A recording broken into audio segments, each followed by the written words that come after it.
మేషరాశి ఆర్థిక వ్యవహారాలు కొంత చక్కబడతాయి. కుటుంబ సభ్యుల సహకారం ఉంటుంది.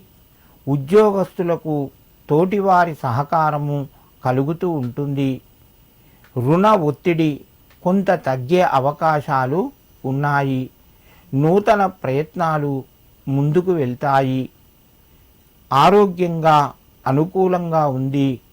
మేషరాశి వారు ఈరోజు బృహస్పతి గురుగ్రహానికి నమస్కరించి మీ పనులు ప్రారంభించండి. మీకు మరింత శుభయోగం కలుగుతూ ఉంటుంది. వృషభ రాశి ఈ రాశి వారికి రోజు కొంత అనుకూలంగా చెప్పుకోవచ్చు. పరిస్థితులు చక్కబడతాయి. వ్యవహారాలు ముందుకు వెళ్తాయి. కుటుంబ సభ్యులతోని మధ్యమ స్థాయి సంబంధాలు ఉంటాయి. నిరుద్యోగ ప్రయత్నాలు కొంత ముందుకు వెళ్తాయి. వ్యాపార రంగంలో రాణిస్తారు. వృషభ రాశి వారు ఈరోజు గురు దత్తాత్రేయాయ నమః అని చెప్పి 11 సార్లు అనుకొని మీ పనులు ప్రారంభించండి.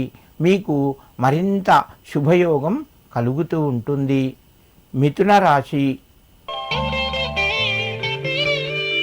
ఈ రాశి వారికి ఈరోజు కొంత కలిసి వస్తుంది. ప్రయత్నాలు ముందుకు వెళ్తాయి. కొంత విజయాలు సాధిస్తారు. నిరుద్యోగులకు కొంత అనుకూలంగా ఉంది.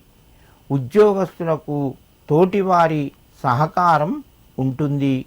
ఆరోగ్యపరంగా అనుకూలంగా ఉంది. కుటుంబ సభ్యుల యొక్క సహకారము మీకు సంపూర్ణంగా లభిస్తూ ఉంటుంది. మిథున రాశి వారు ఈరోజు గురు సాయిబాబాకు నమస్కరించుకొని మీ పనులు ప్రారంభించండి. మీకు మరింత శుభయోగం కలుగుతూ ఉంటుంది.